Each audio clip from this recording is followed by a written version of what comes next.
Hey everyone, welcome to a special series on refining rhetoric. I was just at America Fest from TPUSA's event in December, and we got a series of interviews, and I just want to share those with you.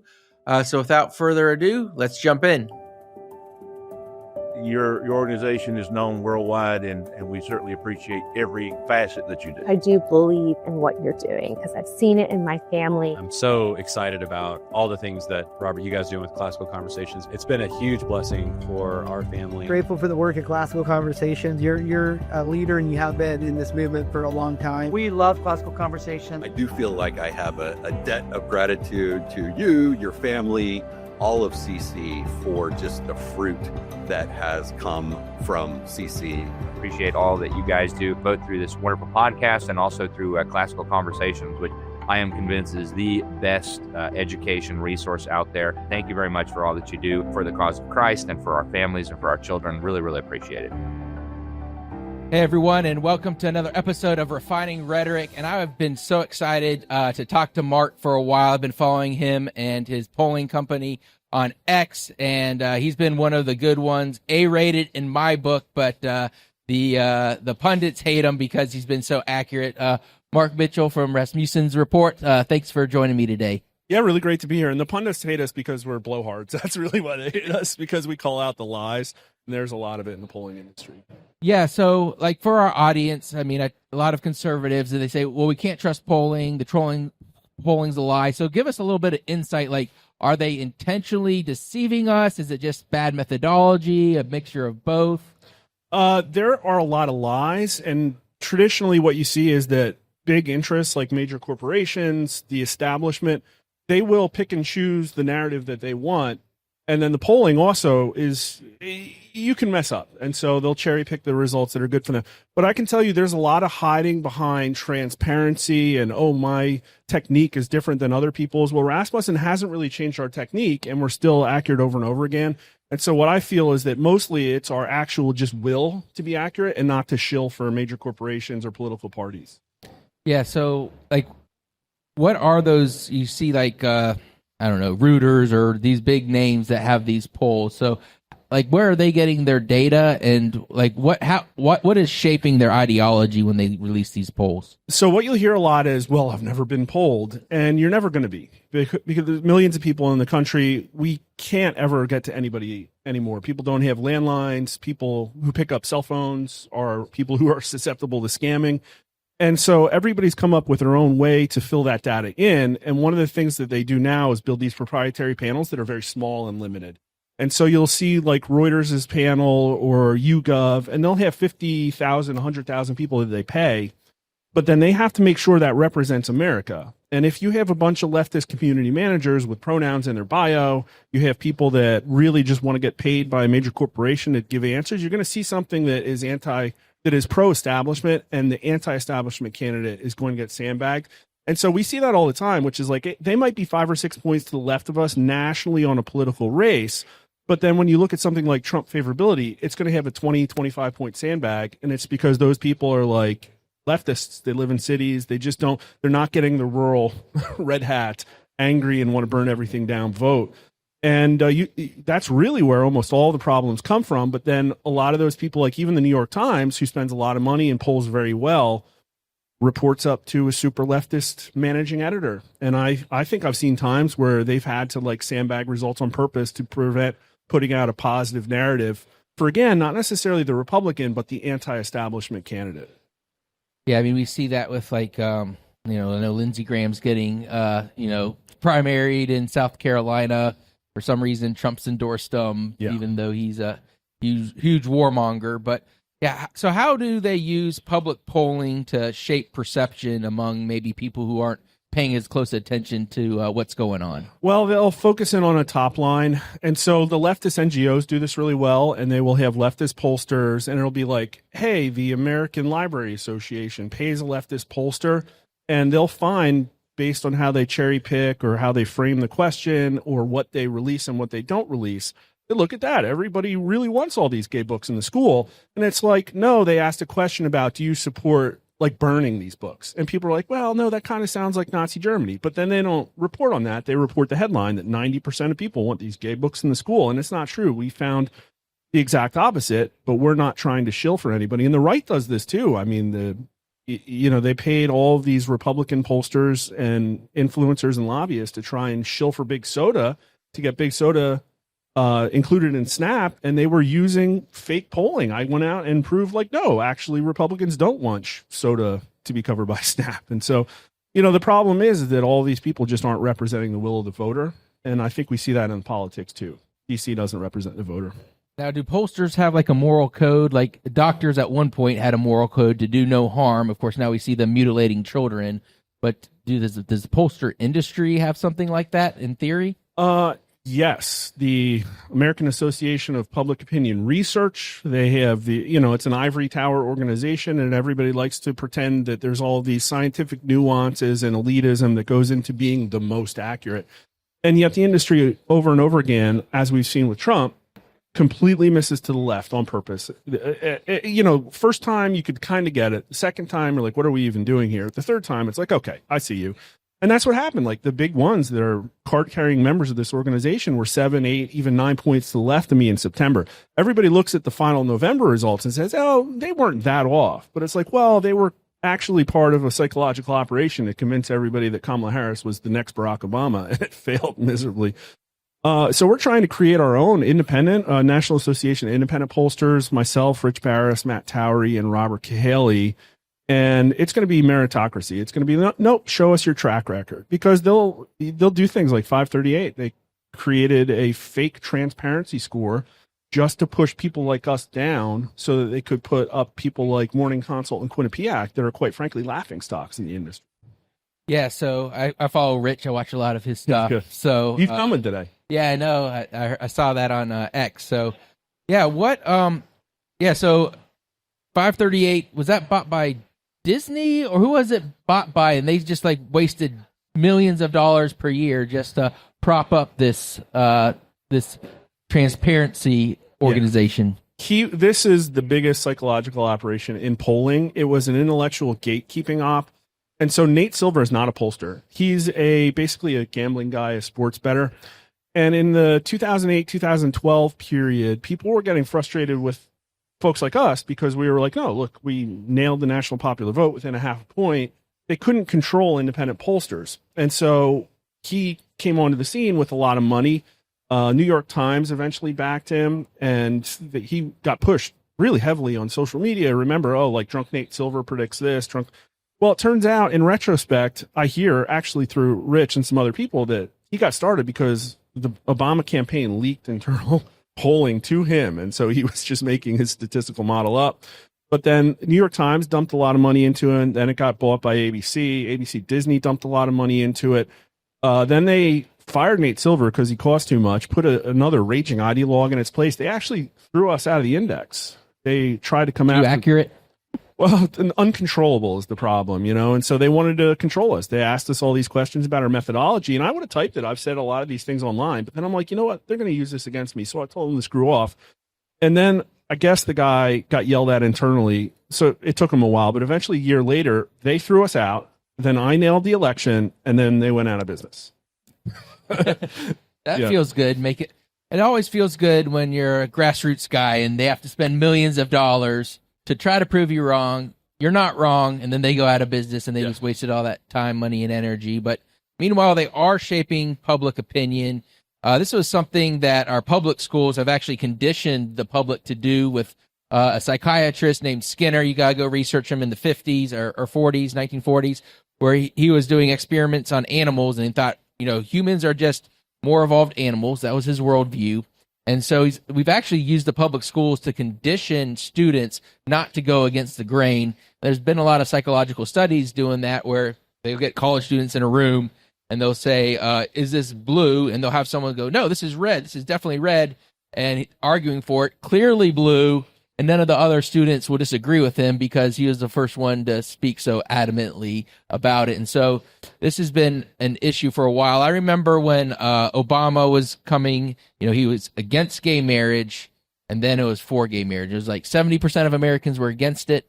Yeah. And then flipped overnight, and the Christian conservative movement was not ready for it. Many of them just bent the knee and said, they just want to do stuff in their own bedroom. But what are we seeing now? Because, with gay adoption, we know that people are trafficking children to molest them. Not all of them, but more than we all want. And so gay marriage is actually something that's going down now, is not. Or what are you looking at there? This is first off, there's a major political realignment happening, and there's this concept that we call the Overton Window, which I'm sure everybody's heard, but it's like, okay, well, there's a window of what is considered politically acceptable discourse on any one specific issue. And what the left is really good at doing is systematically moving the Overton window left. And so I haven't polled specifically on that issue, but we've had other issues like we've done a ton of LGBT polling. Don't get me wrong. That's one of the reasons they hate us. But take something like reparations. And if you asked your average Democrat 10 or 15 years ago, they would not support reparations. And the number of Americans would be like less than 20%. A lot of black voters, but not everybody else. Sure. Well, now if you ask it, a majority of Democrats do support reparations, and independents and Republicans haven't moved. Well, why is that? It's not because there's been this major push. It hasn't really been in the news that much. It's just this drumbeat of everybody ubiquitously like giving it airtime and saying, we support that. And the left does that. And so it moves the Overton window left. It's actually still doing it on gay issues. Now, the right doesn't move the Overton window right at all. If they do it, it's people who are called alt-right, they're fringe, they're on Twitter, they're saying stuff. But now all of a sudden, just in the last year, it's starting to really move back on a lot of these things. We're seeing it on immigration. We're seeing it on jobs, on H-1B, on you're hearing Hart Celler being retruthed by Trump. The Republican Party is MIA. It's not fighting this at all. Sure. The Republican Party isn't moving the Overton window on the LGBT issue. They're not moving it on abortion. On none of these topics is there a systematic way moving it right. It's only people on Twitter. And it's been effective. It's going to be more effective. You're starting to see people talk about that topic now. Some of them, like Milo Yiannopoulos. Yeah. So I think, there's a lot of room here for this issue to go to the right, but people right now, in my opinion, are pushing on the ones that are most threatening to America. And so you'll see this with the Zoomers. They don't care so much about politics. They don't care about conservative, liberal. They don't really care about the LGBT issue because it's like, well, no, they don't have an American dream. Right. And so they'll get to that, I think. But right now, everybody's pushing on the systems is screwing us, and nobody's fixing the system. And I think that's what is going to drive politics for the next year or two, and not necessarily. I would call that fringe. I think it's an important issue. And I would call abortion fringe when we literally can't. We have a class of people under 40 who can't buy houses, they can't form families, they can't find a marriageable partner. Like, these are Maslow's hierarchy of needs is really what's happening. Yeah, so Gen Z's been kind of, we'll say the boomers set themselves up very well to survive in America. Not so much for the rest of us. I'm the Zennial thing, so I kind of Zennial. Yeah, I understand like what they're all grew up playing Mario. Yeah, what all's going on? Like, I can see both sides. So yeah, what the Republican Party right now, like yesterday, obviously they talked about America First being important and what that might mean. The Republican Party's tried to say MAGA, away from that idea of American First. But what the Republicans have been getting shellacked in special elections and in Virginia, New Jersey. This is obviously not 100% predictive, but what is going on? Because is it just that is the polling just trying to move the window back, or is the Republican Party really just messing up? So Republicans love an excuse to not do anything. And so you see things like, oh, Gen Z is the most conservative generation. That's a lie. It's not. Oh, everybody wants Republicans now because Trump won. That's a lie. Really, about 40% in our polling of Trump support just a year ago came from independents and crossover Democrats. So these are not people that like are talking about Art Laffer economics or trickle down. Like, they don't care about that at all. They don't really care about, in my opinion, most of them, the social conservative stuff. They want the system fixed. And they were most happy when Trump was being very aggressive to the system, which was February and March. He got a 60% under 40 approval rating, and it's because Doge was taking a chainsaw to the government.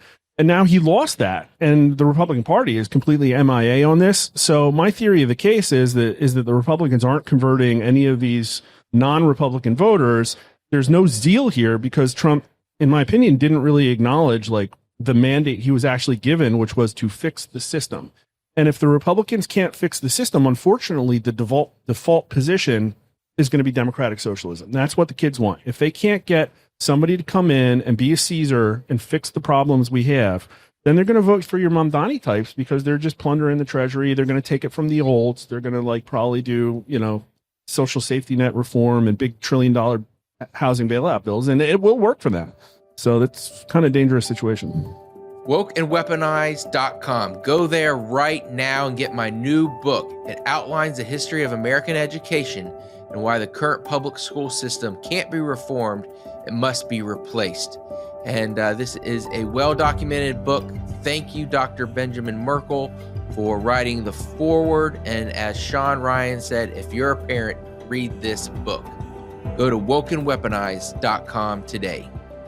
Yeah, that's one of the things I've seen is like, even like I disagree with all of Bernie Sanders' plans, but he always identifies the problem and talks to it. And I'm like, his solution is going to make it worse, but he at least is talking to the people about what's harming them. And I think we see Trump saying that we're in this golden age, but I don't know that the middle class is feeling it yet. So is this just something where like the one big beautiful bill just needs more time to actually enact it, or are they just completely missing the mark? Like, are we going to pull a rabbit out of our hat over the next 6 months?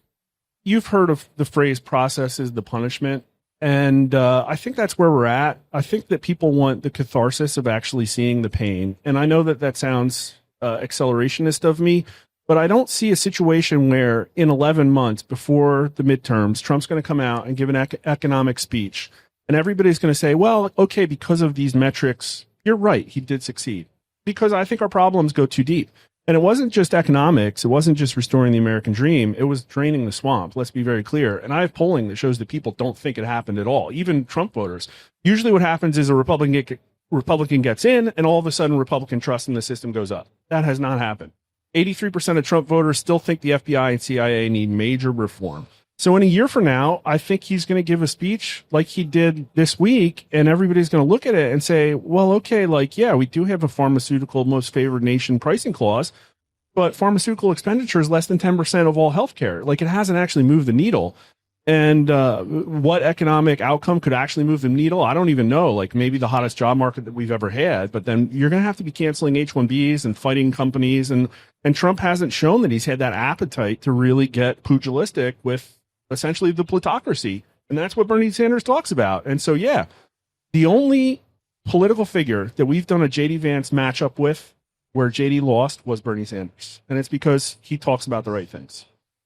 Yeah, that's scary because, yeah, the problem is being ignored by the Republican Party in my mind, or they just don't hear it. And maybe because it's a bunch of old white people, I don't know, sometimes. They're in a bubble down there. They certainly are. What should we be doing like as grassroots activists? Like, what are some of the things that we can be doing to either move the needle on some of these issues or helping our elected officials have their scales fall off their eyes?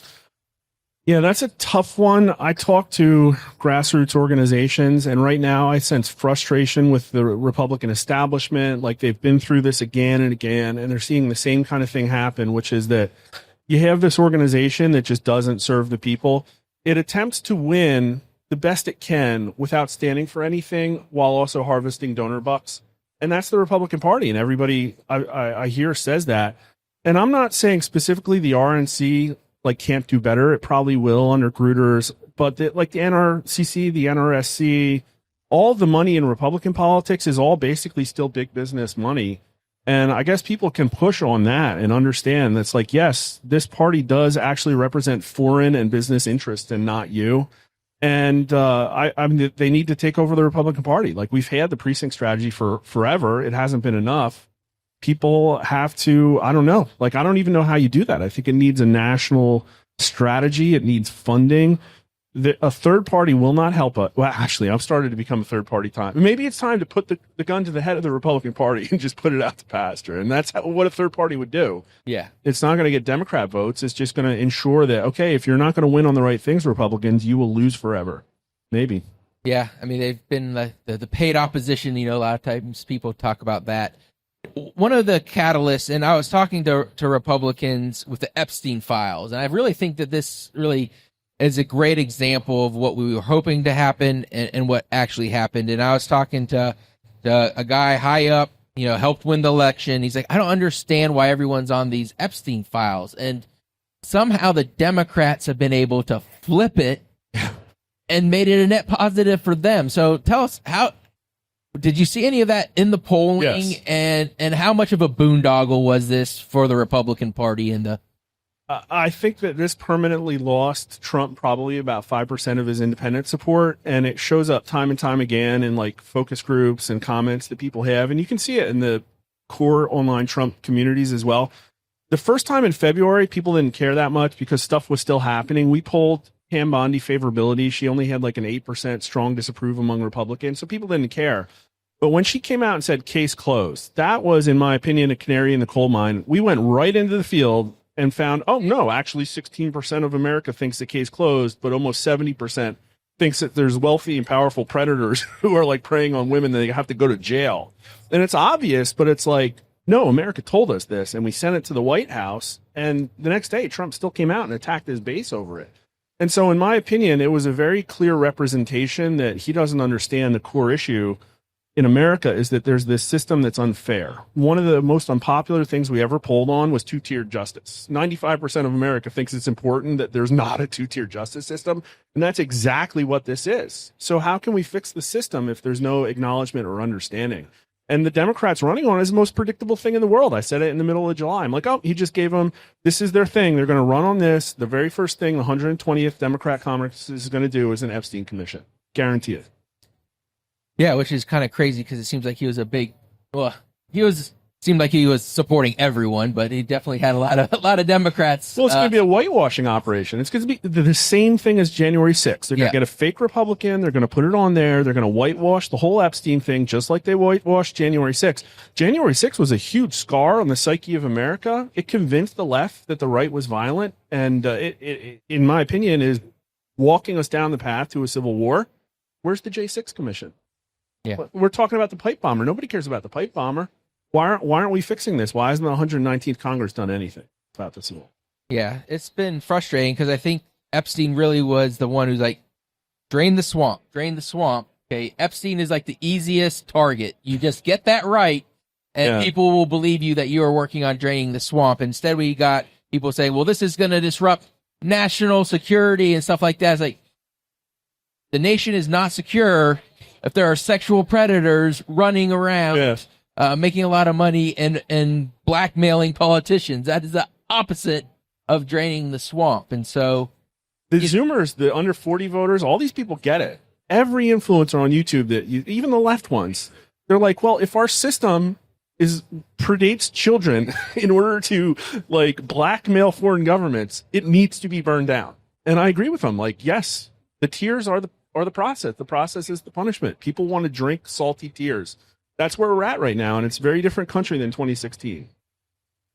So obviously we've got all these gerrymandered districts now, and so there's very few swing districts unless it's like a huge tsunami. That's why we saw kind of Republicans do pretty well during the Trump administration, but not really take the House to the level that it should. Yeah. What are some of the, do you see cracks in the Senate? Like, it could 53 to 47 seems like there's not that many that we're defending, but there's not many that we can attack either.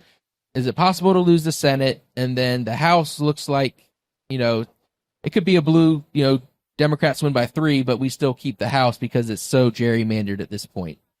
So I really don't know. This is almost beyond the ability of polling because of the things you're saying to actually predict. What I can tell you is that in our last poll, the Democrats are up 3 points nationally. So that's like a 6-point shift towards Democrats.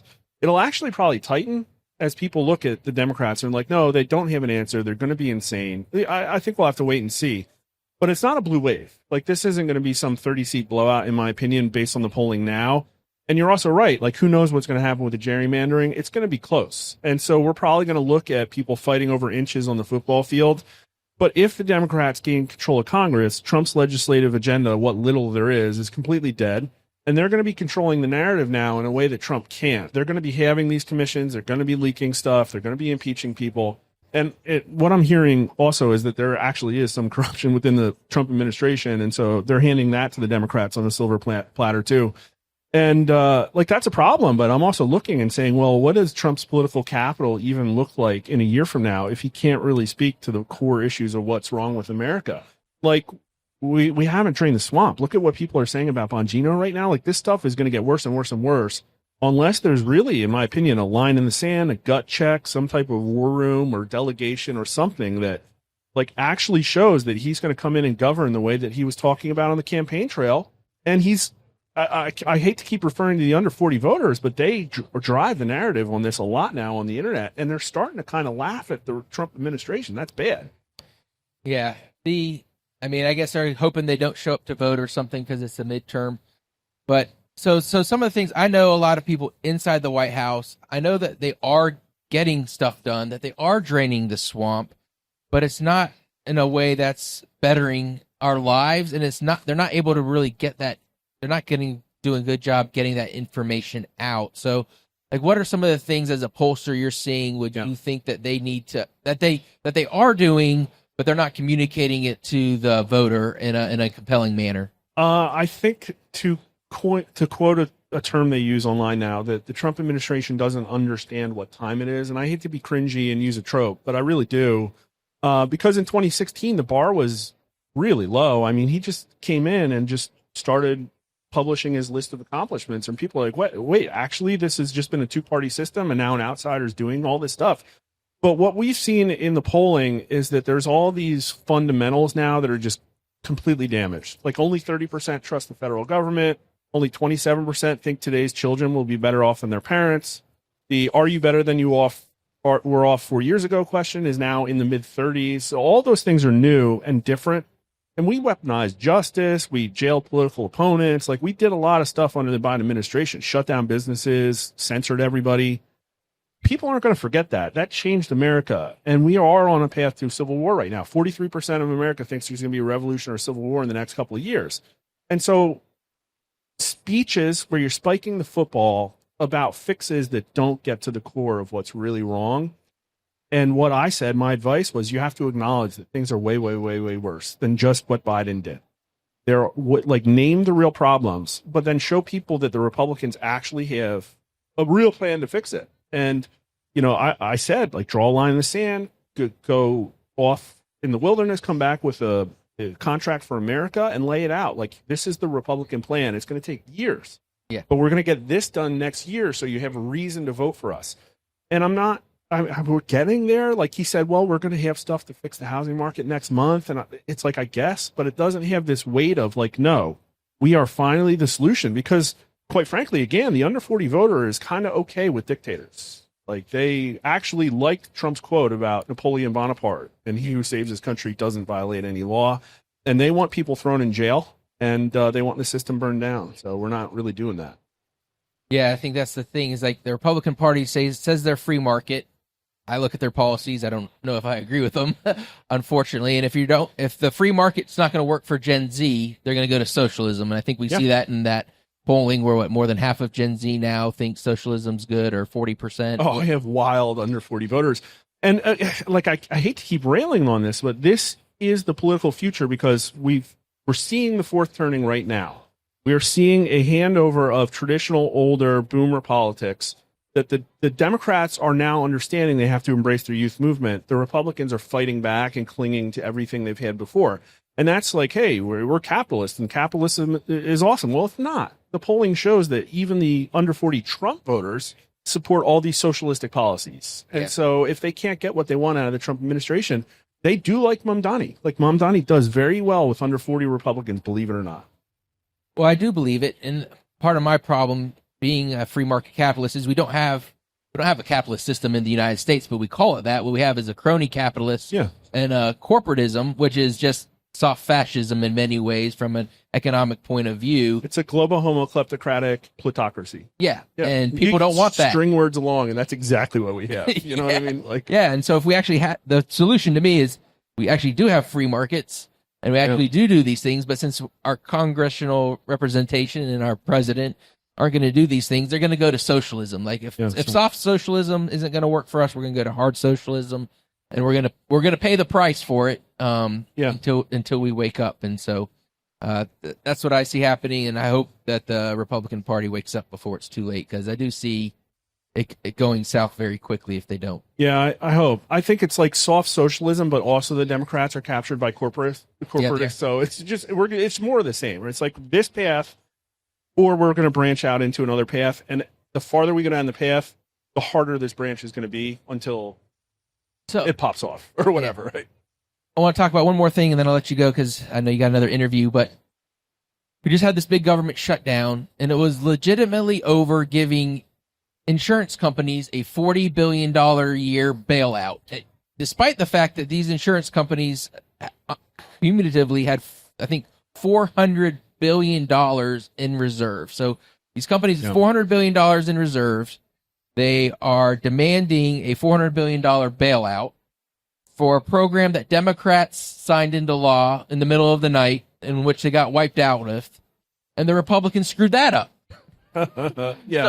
So is the Republican Party like intentionally like not knowing? Do they not know how to message these things? Like who is really like? It wasn't a hard thing to say. The Republican Party's goal, like I said before, is to win within the acceptable framework of what constraints they have, and their constraints are big business. And so you look at Democrats, and they're leading on the issue of healthcare, and it's because people realize at a certain point, this corporate system's not working for us, and so we're going to go to single payer. Now, the U.S. is going to screw up single payer because it's going to be some corporatists, it's going to be ugly. But the 20% of our GDP now is now the healthcare. Like, this is like almost half of our total public debt right now is because of Medicaid and Medicare. And what are the problems? Well, we have regulatory capture. We have all of these people supporting the politicians down there. The legislation is always positive and favorable to the industry itself, and they reap all these profits. And now, young person trying to buy private health insurance, it's almost as much as rent. And so when the Republican answer is, we're not going to take these subsidies, which are a transfer payment, we're going to just do our own transfer payment, but then the banking industry gets a cut because it's like a private, like HSA. Yeah. That is so patently, obviously the wrong answer. The right answer is like, no, fix the system. Get rid of the CEOs that are a revolving door with our regulatory agencies. Go after the misalignment of pricing and all of these things. But every think tank on the Republican side in Washington, D.C. doesn't want that to happen. And so there's no policy that will do it. Yeah. I haven't had health insurance since 2012. So we do a health sharing, and I'll share with this. So we had health insurance for my wife's for our first kid, and it cost us out of pocket $8,000. With the healthcare sharing, I never paid over $1,000 out of pocket. And I had knee surgery. If I wanted it at the hospital across the street on Thursday, it was going to be $30,000. At the healthcare clinic on Friday, which was across the street, $12,000. Yeah. Same doctor, same anesthesiologist, $18,000 less. And then because I'm a quote unquote cash payer, because I'm in this shared resource system, I was able to save, $12,000 for our things. But if I had an insurance company, I'm just, it's more convenient for me to have it at the hospital. Let me do it. So there really is the price transparency idea that Trump had was a good one. But as long as the whole entire system is a crony capitalist system with capture through regulation, like that's why it's so expensive. And so, So Mark, tell us, what's your website? How can people connect with you? Thank you so much for being on the show today. Yeah, this is great. Rasmussen_poll is our main account. I'm at Honest Pollster. We have a YouTube channel and hope to see everybody there. We usually stream like once or twice a week. It's informal, but I put out videos too and hope to see you out there. Mark, thank you so much. Yeah, this was awesome. Thanks. God bless you. All right, thank you for tuning in to today's episode of Refining Rhetoric. Be sure to share it with a friend. This was one of my most insightful episodes, so let's help get it out there because we need to understand how polling shapes public policy and what we can do to push back against it. Until next time, God bless. Thank you for listening to Refining Rhetoric with Robert Bortons. Want more? Make sure to subscribe so you won't miss an episode. You can also follow us on social media to continue the conversation, and visit classicalconversations.com/rhetoric to find out how you can join a local homeschool community.